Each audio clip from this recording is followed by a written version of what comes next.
Daily crime नजर सब पर।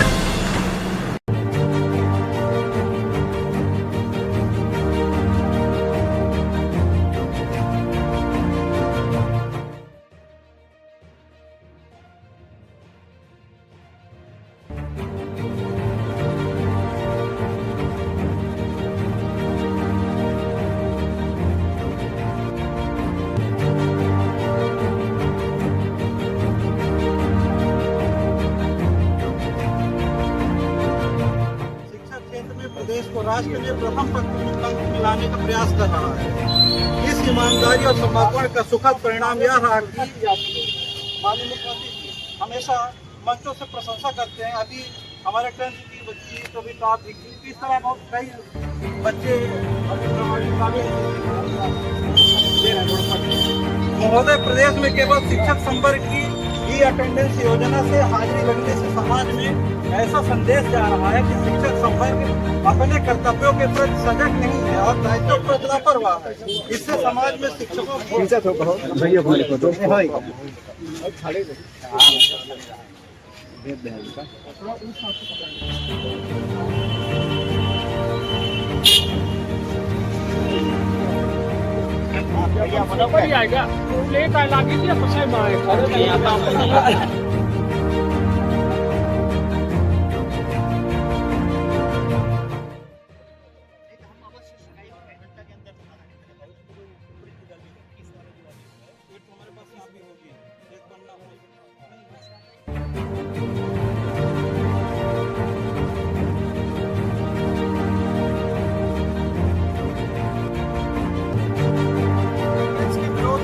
आज सीधी में मध्य प्रदेश शिक्षक कांग्रेस संघ सीधी द्वारा मुख्यमंत्री के नाम एवं जिला कलेक्टर के नाम ज्ञापन सौंपा गया, जिसमें यहाँ आप देख सकते हैं विजुअल में ये जो शिक्षक बंधु हैं जिले के, ये तमाम सारी चीजें अपनी परेशानियों को लेकर के और आज यहाँ जिला कलेक्ट्रेट में विज्ञापन लेकर के पहुंचे। अब क्या इनको समस्या क्या रही है, इन तमाम सारी चीजों पर इनसे हम लोग करके आपको रूबरू कराना चाहेंगे कि आखिर ई अटेंडेंस में क्या असुविधाएं इन्हें हो रही है। क्या नाम? मेरा नाम है कृपाशंकर मिश्रा जी। मैं मध्य प्रदेश शिक्षक कांग्रेस का जिलाध्यक्ष हूँ और आज मध्य प्रदेश शिक्षक कांग्रेस के बैनर तले ही ये ज्ञापन का कार्यक्रम रखा गया था, जिसमें हमारा मेन बिंदु है ई अटेंडेंस व्यवस्था को समाप्त करने के लिए माननीय मुख्यमंत्री जी के नाम कलेक्टर महोदय के द्वारा ज्ञापन में सौंपा गया और एक ज्ञापन श्रीमान कलेक्टर महोदय जी को स्थानीय समस्याओं को लेकर विभाग की स्थानीय प्रशासन और जबरन 1 जुलाई से भी अटेंडेंस में अपनी उपस्थिति देने के लिए बाध्य कर रही है। तो मेरा सरकार से और माननीय मुख्यमंत्री महोदय जी से आपके माध्यम से सिर्फ ये मांग है और ये अपना सुझाव है कि सिर्फ शिक्षा विभाग में ही क्यों ये अटेंडेंस लागू करना है तो सभी विभागों में आप लागू करिए, हम उसको सहर्ष स्वीकार करेंगे। मध्य प्रदेश शिक्षक कांग्रेस भी सहर्ष स्वीकार करेगा, परंतु आप सिर्फ शिक्षकों पे ऐसा बोझ लाद के ऐसे मतलब सरकार द्वारा प्रयास किया जा रहा है, ऐसे आदेश प्रसारित किया जा रहे हैं जिससे शिक्षकों की छवि धूमिल होती है। और आप भी पूरा इतिहास गवाह रहा है इस सत्र में भी कि सभी शासकीय विद्यालयों में और शासकीय शिक्षक ही उत्कृष्ट परिणाम दिए हैं, जिसका सार्वजनिक मंचों में माननीय मुख्यमंत्री महोदय जी प्रशंसा शिक्षकों करते आ रहे हैं। तो फिर ऐसी क्या दिक्कत आ गई, ऐसी क्या समस्या आ गई कि स्कूल शिक्षा विभाग सिर्फ ई अटेंडेंस लागू करने के लिए सभी शिक्षकों को बात कर रहा है। इसमें कई बहुत विसंगतियां हैं। जो नया पोर्टल 3.0 अभी सरकार द्वारा कहीं से कंपनी से खरीदा गया, तो उसमें इतनी भारी तकनीकी समस्या है कि अगर पूरे शिक्षक एक दिन अगर ई अटेंडेंस लगाना शुरू कर देंगे तो ठप हो जाएगा। आज भी उसकी जो गतिविधि है बहुत क्रियाशील, बहुत धीमा, बहुत स्लो चलता है, जब अभी कोई शिक्षक नहीं लगा रहा है तब ये स्थिति है। इसी तरह बहुत विसंगतियां हैं। हमारा मध्य प्रदेश जो है तो ऊबड़ खाबड़ पहाड़ी क्षेत्र हैं, नदी नाले भी हैं, तो हमारे शिक्षक किस हद तक वहाँ कैसे पहुँचते हैं स्कूलों में। बाई दफा किसी कारणवश परिस्थिति, प्राकृतिक परिस्थिति जन कोई भी ऐसी बात हो जाती है और नहीं पहुंच पाता तो उसकी जो 13 सीजल उसके मिलेंगे तो दूसरे कटेंगे, इसके बाद 3 OL कट जाएंगे, फिर अवैतनिक होना शुरू हो जाएगा। यानी वो कार्य भी करेगा, वेतन भी नहीं पाएगा। शासन की यही मंशा है। तो मैं आप सबके माध्यम से माननीय मुख्यमंत्री महोदय जी से ये आग्रह करता हूँ कि ये विसंगतपूर्ण ये जो आदेश है और ये हमारे शिक्षक ऐप की तत्काल पुरस्कृत कर दिया जाए और हम शिक्षकों के सम्मान को बरकरार रखा जाए और सभी विभागों में अगर लागू होता है तो शिक्षक भी स्वीकार करने के लिए बिल्कुल बात रहेगा। ई अटेंडेंस को लेकर के जो शिक्षा विभाग में लागू किया गया है, ई अटेंडेंस को लेकर के जिले के शिक्षक जो है तो मध्य प्रदेश शिक्षक कांग्रेस संघ के लोग आज यहाँ पर इस आशय से पहुंचे हैं मुख्यमंत्री जी के नाम और जिला कलेक्टर के नाम आवेदन दे करके यहाँ ज्ञापन और ये मांग कर रहे हैं। वैसे तो ई अटेंडेंस सरकार ने जो लागू किया वो सुविधा के लिए लागू किया, लेकिन कहीं न कहीं शिक्षकों को असुविधा हो रही है, क्योंकि ये जो पहाड़ी एरिया है, उबड़ खाबड़ क्षेत्र है, उसमें बरसात के सीजन में हो या अन्य सीजनों में जब लोग जाते हैं तो उन्हें जाने में कभी बारिश के वजह से लेट हो जाते हैं, कभी कोई घरेलू अपने छोटे मोटे कामों की वजह से हो सकता है, क्योंकि शिक्षक के साथ साथ आदमी की गृहस्थी भी होती है। तो इसमें ई अटेंडेंस के विरोध में जो है तो आज यहाँ पर ज्ञापन सौंपा गया है। हमारे साथ होगी महिला शिक्षक है, उनसे बात करना चाहेंगे। क्या नाम है, क्या कहना है आपका? मेरा नाम सरकार के लिए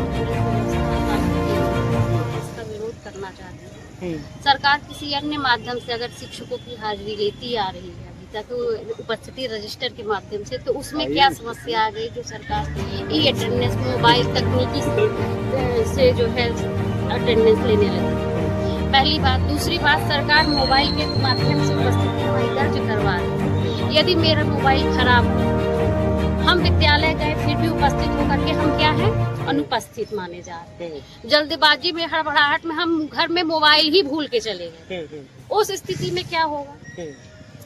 क्या हम मोबाइल ले जाने के लिए प्रतिदिन बाध्य हैं, या हमारा रिचार्ज नहीं हुआ या मोबाइल ही चार्ज नहीं रहा, तो उस माध्यम से हम उपस्थिति कहाँ से दर्ज करेंगे?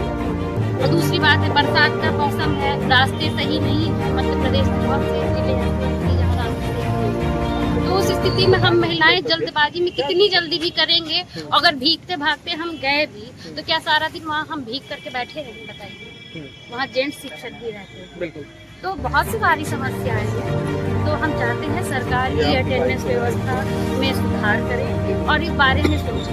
दूसरी बात है, जिन अधिकारियों ने ये अटेंडेंस व्यवस्था लागू की, उन्होंने अपने ऊपर क्यों नहीं लागू की? सिर्फ शिक्षकों के ऊपर ही क्यों लागू की?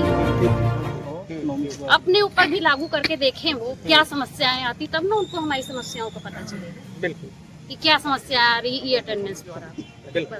तो ये आप देख सकते हैं तस्वीरों में लगातार महिला शिक्षकों का जो यहाँ पर कहना है, तो ये कहना है कि हमारे साथ में जो है तो कभी बैटरी चार्ज नहीं रही, कभी गांव में जो है तो लाइट की ट्रांसफार्मर की कमी होने के कारण, बिजली के कारण मोबाइल चार्ज नहीं रहती है, जिसके कारण ई अटेंडेंस को जो है तो जो लागू किया गया है उसमें हम सब लोगों के लिए सुविधा की बजाय बल्कि असुविधा देखी जा रही है। तो यहाँ और भी हैं, बात करना चाहेंगे। आपका क्या कहना है इस विषय पर? जैसे मैडम ने कहा, बहुत सारी समस्या हो सकती है। मोबाइल घर पे छूट गई, हमारी तो मोबाइल की आदत नहीं तो अक्सर छूट जाती है। तो ऐसी स्थिति में क्या हम वैतनिक हो जाए, हमारा पेमेंट कटे। और तो महिलाओं के लिए तो खास तौर से कभी उनकी तबीयत खराब हो गई, बच्चे हैं घर में, मतलब उनके पास तो कई ड्यूटी है ना, केवल स्कूल तो है नहीं। उसके बाद भी हम अपना बेस्ट देते हैं, और ये बेस्ट हम नहीं दे रहे हैं। आप हमारे स्कूल का जाके रिजल्ट देखिए, और हमारे नहीं सारी शिक्षिका जहाँ जहाँ भी हैं उनका रिजल्ट उनकी बेस्ट परफॉर्मेंस को बताएगा कि वास्तव में वे कितना मेहनत कर रही है। तो ऐसी स्थिति में आप मतलब हम काम भी करें, आप हमारे को सब करिए, तो ये थोड़ा सा अच्छा नहीं है। कहने का मतलब वही है, जैसे सबने कहा कि सारे विभागों में किया जाए, उसके बाद हम भी इस के लिए तैयार हैं। अच्छा, आप क्या कहेंगे इस विषय पर? सर, मैं यही कहना चाहती हूँ कि अगर मौसम खराब है, गांव के स्कूलों में घुटने घुटने तक पानी, शिक्षकों को कैसे अटेंडेंस लगाए? बस यही है कि हम इसका विरोध करते हैं। तो आप ये देख सकते हैं कि यहाँ जो अटेंडेंस व्यवस्था लागू की गई है मध्य प्रदेश शासन द्वारा, जो शिक्षा विभाग में, उसका विरोध के आज जो है तो ज्ञापन सौंपा गया है शिक्षक संघ सीधी द्वारा, मध्य प्रदेश कांग्रेस शिक्षक संघ सीधी द्वारा। और जो कहना है, शिक्षकों का कहना है, देखिए सबसे बड़ी बात यह है कि बच्चों को जो पढ़ाने के लिए, बच्चों को जो बढ़ने के लिए, बच्चों में जो एजुकेशन और संस्कार डालने के लिए शिक्षक सबसे बड़ा रोल होता है। लेकिन अगर शिक्षक पर ही इस तरह से शंका की जाएगी तो एक बहुत बड़ा सवाल है कि कैसे काम चल पाएगा। और आज यहाँ सीधी में मुख्यमंत्री जी के नाम और जिला कलेक्टर महोदय को सीधी के जिला मध्य प्रदेश कांग्रेस शिक्षक कांग्रेस द्वारा जो ज्ञापन सौंपा गया है, इस पर आप देख सकते हैं जो लोगों ने अभी अपनी प्रतिक्रिया दी, और प्रतिक्रिया में जो है तो इनका यही कहना है कि यदि सभी विभागों में लागू किया जाए तो ठीक है। शिक्षा विभाग से पूछा वाला है। मैं हरीश पांडे, माध्यमिक शिक्षक हाई स्कूल पैगमा में हूँ। सिहावल ब्लॉक का मैं शिक्षक कांग्रेस का ब्लॉक अध्यक्ष हूँ। ये जो ई अटेंडेंस सर, ये शिक्षकों की कार्यशैली पर प्रश्न चिन्ह खड़ा कर रहा है। कई सारे विभाग हैं, उन पर तो ई अटेंडेंस सर नहीं ले रही है सरकार। क्या शिक्षक ही मतलब दोषी है वो अटेंडेंस ई अटेंडेंस दे? तो ये सर हमको प्रासंगिक नहीं लगता। दूसरी बात, जो इतनी गंभीर समस्याएं हैं सर, आरटी पूरे प्रदेश में लागू है, ये है कि हर बच्चा स्कूल में जाए। इतनी गंभीर क्षेत्र में समस्याएं हैं। संबल योजना के लिए इस समय जो प्राचार्य महोदयान कोर्ट में जा रहे हैं सर, केवल संबल के लिए सर कई स्कूलों में पिछले वर्ष इतना और कई वर्षों से घोटाला हो रहा है, उस पर सरकार का ध्यान नहीं है। सरकार ये कहती है कि हर बच्चा स्कूल जाए। हमने ये देखा है कि स्कूल में सर तो इतनी ज्यादा फीस है, गांव के बहुत सारे गरीब बच्चे उस फीस के चलते एडमिशन नहीं ले पा रहे हैं सर। ये तमाम सारी समस्याएं हैं। तो हम चाहते हैं कि सरकार का ध्यान उधर भी जाए। हमारे गरीब बच्चे जो स्कूल शिक्षा विभाग ने 4 आदेश किए हैं, हमारे सिंगरौली जिले के जिला शिक्षा अधिकारी महोदय ने आदेश किया है कि 700-800 रुपए फीस दी जाए। और हम देख रहे हैं कि जिले की जितनी स्कूलें हैं, कहीं 2400 तो कहीं 2500 तो कहीं 2600 ली जा रही है। तो हम सरकार को ये चाहेंगे कि सरकार संबल योजना के लिए कुछ कड़ा उपाय निकाले। फीस के लिए शासन का आदेश होने के बावजूद भी सही फीस नहीं ली जा रही है, उस पर भी कार्यवाही करे। सभी विभागों की ई अटेंडेंस ले। और मेन चीज सर, मंत्री एक बार अगर मंत्री बन गया तो उसको पुरानी पेंशन, विधायक बन गया तो उसको पुरानी पेंशन, शिक्षक पूरे जीवन लगा रहे उसको पेंशन नहीं। तो सर और चीजों को सरकार को हमारा रिक्वेस्ट है आपके माध्यम से कि अन्य चीजों को भी सरकार को ठीक अगर कर दे तो हम सर ये अटेंडेंस के लिए तैयार हैं। बाकी आप देख सकते हैं कि 10 से 5 तक हम लोग कार्य करते हैं और लगातार आंदोलित है। और इसी क्रम में आज मध्य प्रदेश के सीधी जिला में इन लोगों ने जो है तो माननीय मुख्यमंत्री महोदय और जिला कलेक्टर के नाम ज्ञापन सौंप करके आज इनकी मांग कर रहे हैं कि जो ये ई अटेंडेंस व्यवस्था है इसमें संशोधन करके इसे जो है तो वापस लिया जाए। दिल्ली क्राइम, नजर सब पर।